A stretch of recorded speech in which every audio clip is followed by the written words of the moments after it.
Olá, boa tarde. O Jorge Chamberlain me deu a seguinte tarefa: passar para vocês um histórico dos 28, 29 anos de existência da Rádio Universitária. A Rádio Universitária foi inaugurada oficialmente no ano de 1988, por ocasião da visita do até então secretário ou ministro da Educação, Napoleão do Rego. Mas ela iniciou suas atividades há um ano e meio ou 2 antes.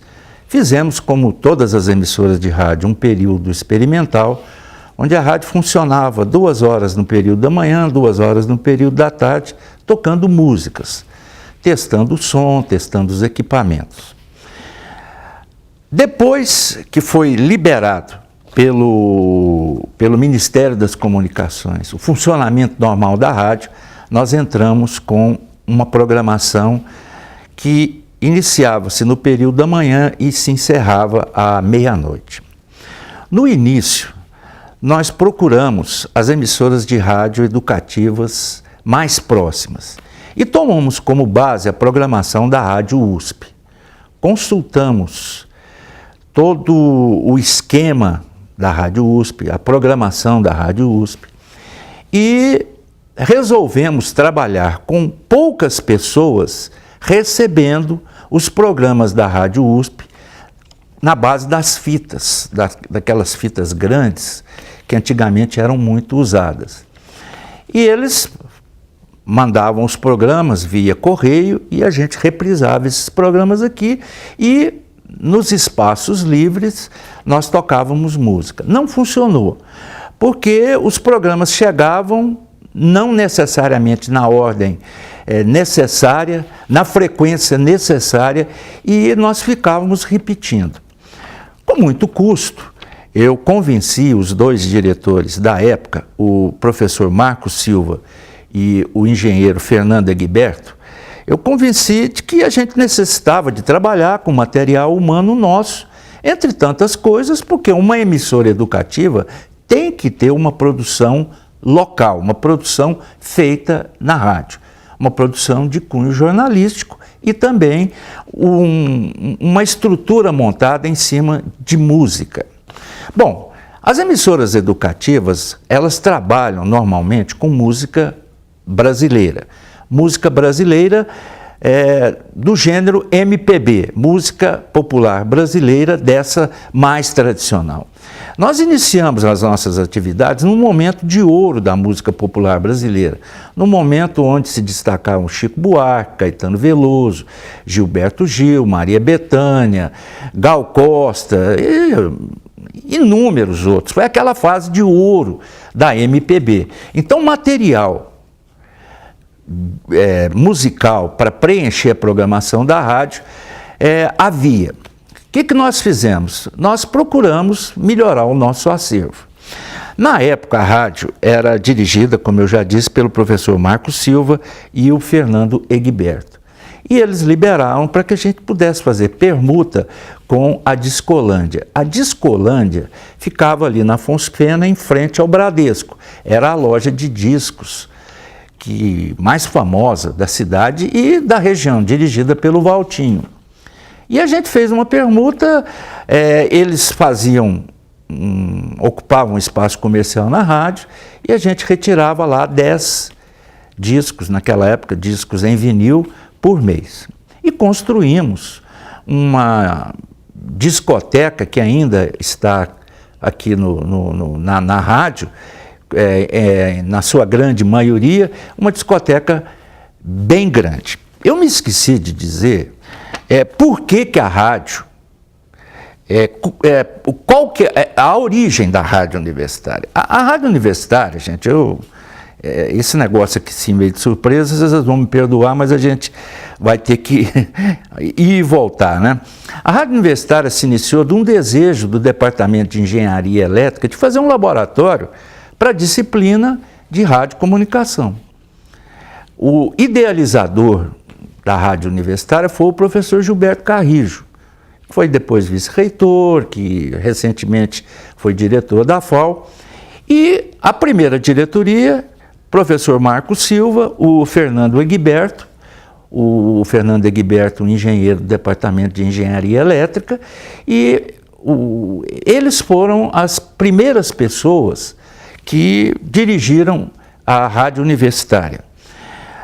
No início, depois das contratações, fizemos aí cerca de 15 contratações, 2 locutores, o Vitor e o Jorge, 2 jornalistas, o Márcio e a Sandra, 3 produtores, eu, o Haddad e o Alexandre, e vários operadores de áudio. Naquela época, nós trabalhávamos, e todas as emissoras de rádio trabalhavam naquele esquema do operador de áudio e do locutor. Havia aquela sintonia, o locutor passava as mensagens e o operador de rádio, ele executava toda a programação, não como hoje, que funciona tudo na base do computador. Você faz tudo gravado e a rádio permanece 24 horas por dia no ar, sem a presença do operador ao vivo e do locutor ao vivo. É claro que existem emissoras que funcionam assim, mas na base do DJ, o locutor trabalha como operador. Pegamos uma época com muitas dificuldades. Trabalhamos com gravadores de rolo Akai e o operador tinha uma dificuldade muito grande para colocar as gravações no ponto. Tinha uma dificuldade muito grande com os vinis, para colocar os vinis no ponto, para disparar a melodia. Então ele tinha que fazer um trabalho manual, colocar aquilo no ponto, disparar e a música saía. Hoje sai tudo automático. Você faz a programação, o computador ele starta a música, ele starta o processo musical automaticamente. Mas antes era tudo muito artesanal. Para colocar, por exemplo, uma matéria gravada, ele ia lá no operador de rolo, mexia, ia para cá, ia para lá. E com esse tipo de aparelhagem, nós tivemos muitas dificuldades. Porque, como era de uso ininterrupto, pelo menos 18 horas por dia, esses aparelhos, eles estragavam. E a gente tinha que recorrer ao departamento de manutenção da universidade. E a manutenção aqui, até hoje, ela não é uma manutenção de estraga hoje e entrega amanhã. A gente mandava os aparelhos para lá e eles ficavam lá uma semana, 10 dias, 15 dias, e eu, primeiro gerente da rádio, tinha que ligar lá todos os dias, pelo amor, estou precisando. E esses aparelhos faziam falta aqui, porque eles eram o cérebro da rádio, eles eram a alma da rádio, né? Os gravadores, os toca-discos e tudo mais. A rádio, ela, no início, e até hoje funciona assim, teve que instalar uma antena lá no campus Umuarama, perto do bloco da psicologia. E no início, uma antena com o transmissor. Nós trabalhávamos com o transmissor Bandeirantes. E no início eu morava ali no Umuarama, na Rua Acre, e volta e meia o transmissor saía do ar. Eu não me lembro mais porquê, faz muito tempo. Volta e meia esse transmissor saía do ar e a gente tinha que se deslocar até o Umuarama para iniciar o transmissor e colocar esse transmissor em funcionamento.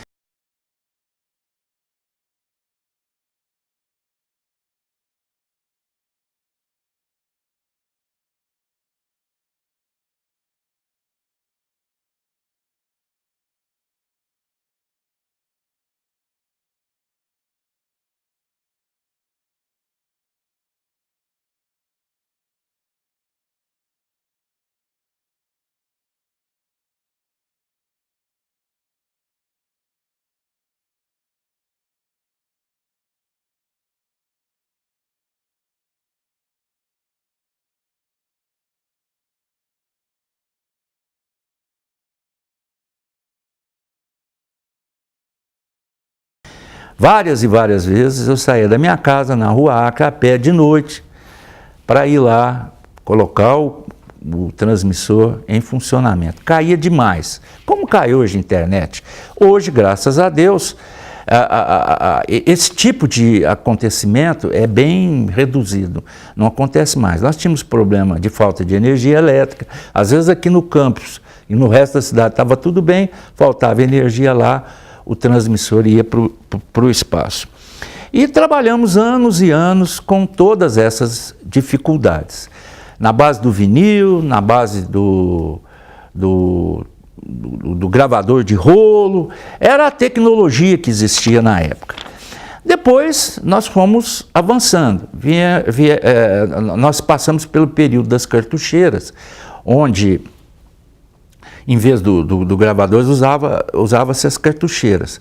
A cartucheira era um aparelhozinho de plástico assim, com uma fita dentro, onde você fazia a gravação daquilo que você gostaria de ir ao ar. Comerciais, locução, chamadas, e era bem mais simples do que o gravador.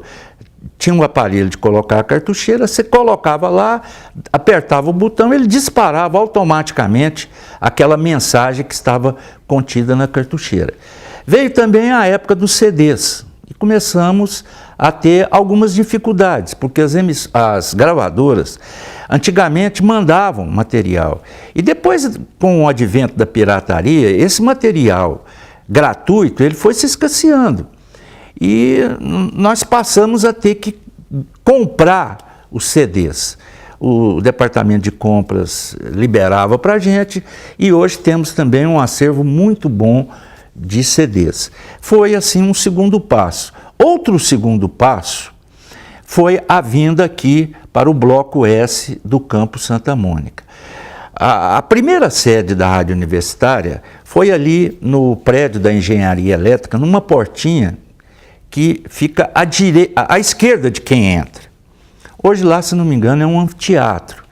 Era um prédio que não tinha uma janela, a gente trabalhava com ar-condicionado ligado o tempo inteiro, um lugar insalubre sob todos os aspectos. Aí veio na administração, se não me engano, do professor Nestor, acho que é isso mesmo, eles conseguiram construir aqui esse prédio, que é um prédio maravilhoso. Hoje, a Rádio Universitária, a TV Universitária e a DIRCO estão alojadas num espaço maravilhoso. Em termos de rádio e TV, nós não ficamos nada a dever às demais emissoras. A Rádio Nossa, por exemplo, os estúdios da Rádio Nossa são maravilhosos. Você pode colocar um conjunto, uma orquestra lá dentro. E como hoje todo mundo trabalha num cubículo e tem lá o computador e o DJ que manobra aquilo, né? O espaço necessário para funcionar desse jeito é muito pequeno.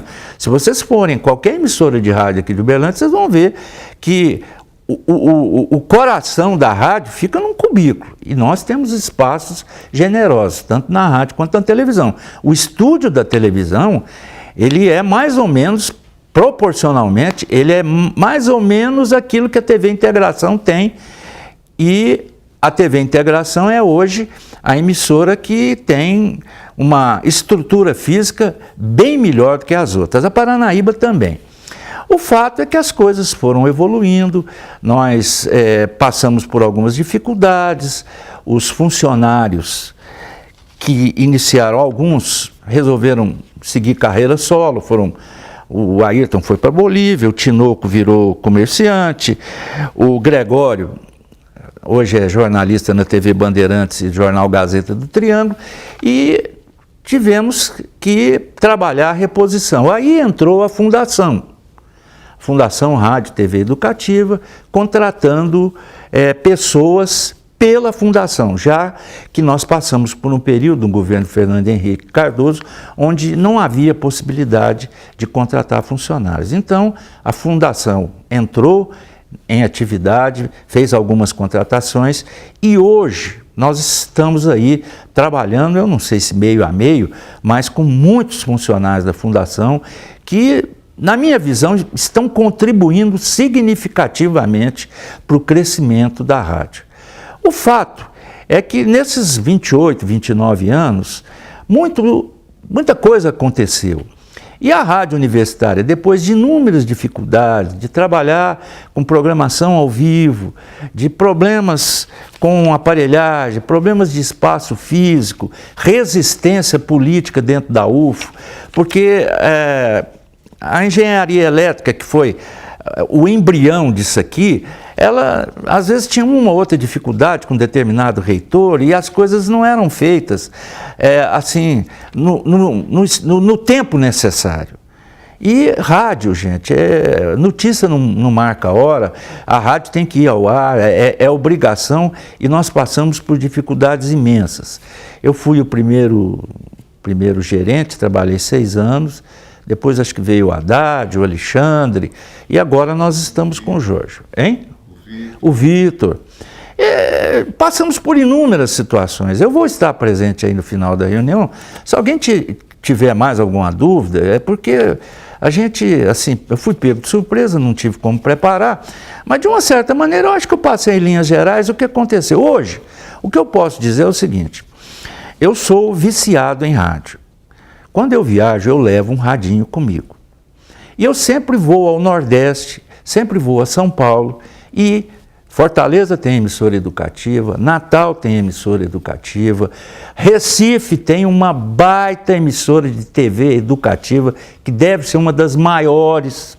São Paulo tem a Rádio USP, tem Rádio Brasil 2000, temos rádios que têm uma programação semelhante à nossa, rádios que exploram música popular brasileira. E o que eu posso dizer para vocês é que nós não ficamos nada a dever a ninguém. Se houver uma comparação entre as emissoras de rádio educativas ligadas às universidades, eu tenho certeza absoluta que a nossa, se não é a melhor, ela é uma das 3 melhores. Em todos os aspectos. Nós não ficamos devendo nada a ninguém. Então eu acho que é importante. O Jorge é um ótimo, é uma pessoa que conhece profundamente rádio. Então a questão aqui é valorizar mais, quando houver necessidade de mudar, valorizar mais as pessoas que estão aqui. Nós temos jornalistas aqui de primeiro nível, tanto na DIRCO, quanto na rádio universitária, aqui também na TV. O pessoal de rádio aqui, o Jorge, é uma pessoa que tem uma vivência de rádio incrível. Então, eu acho que é importante colocar essas pessoas no circuito, ouvir um pouco essas pessoas, para que a gente não precise ficar andando para aqui e para lá, porque vocês não vão achar nada diferente por aí. Os próprios colegas das outras emissoras que conhecem aquilo que rola na rádio universitária dizem: olha, vocês estão muito na frente da gente. Com relação à televisão, é uma programação padrão. Eu gostaria de ver a TV universitária num nível melhor, fazendo um jornalismo como as emissoras comerciais. Infelizmente, por uma questão de estrutura, o momento também financeiramente não é muito bom, a TV universitária ela faz aquilo que os outros fazem. Por exemplo, Natal tem uma emissora educativa e quando eu vou para lá, eu sempre vejo, o jornal deles é no mesmo horário, 6h30 da tarde. Só que lá, o que é feito aqui por 3, 4, lá eles fazem com 16. Alguns anos atrás, a Eliane Moreira, que estudou lá, é formada na Universidade Federal de Natal, ela me mostrou uma notícia que a universidade havia feito um concurso e 8 novos jornalistas foram integrados ao quadro da diretoria de comunicação lá. Então, o que se faz aqui, com o material humano que nós temos aqui, é muito bom. Temos como melhorar? Temos, principalmente na televisão. Mas posso garantir a vocês que na rádio, e eu posso falar porque eu acompanho, fui o primeiro funcionário a ser contratado, na rádio nós estamos num estágio muito bom. Para fazer algo melhor, mais avançado, principalmente em termos de jornalismo, é preciso investir em tecnologia e investir em material humano. Com o pessoal que nós temos hoje, que deve ser metade dos 15 que iniciaram essa caminhada da rádio ao longo do tempo, a programação está muito boa. Então é essa mensagem que eu tenho para passar para vocês. A rádio vive, na minha visão, o melhor momento da história dela. E a gente espera que continue assim. Hoje a rádio tem audiência, a rádio é respeitada, as pessoas querem investir aqui comercialmente e procuram a rádio universitária, e é outro viés que vocês precisam explorar, né? Porque as dificuldades financeiras, elas estão aí. A rádio, ou o setor aqui, se ampara muito na Câmara de Vereadores, na universidade, e é preciso arrumar fontes de arrecadação alternativas, inclusive para poder proporcionar um crescimento para o setor. Bom, gente, o que eu me lembrei, eu coloquei para vocês e vou estar aí mais aí no finalzinho da reunião. E qualquer dúvida a gente pode esclarecer. O Jorge está aqui ao lado, não me deu nenhum cutucão, quer dizer, devo ter falado o que ele gostaria de ouvir.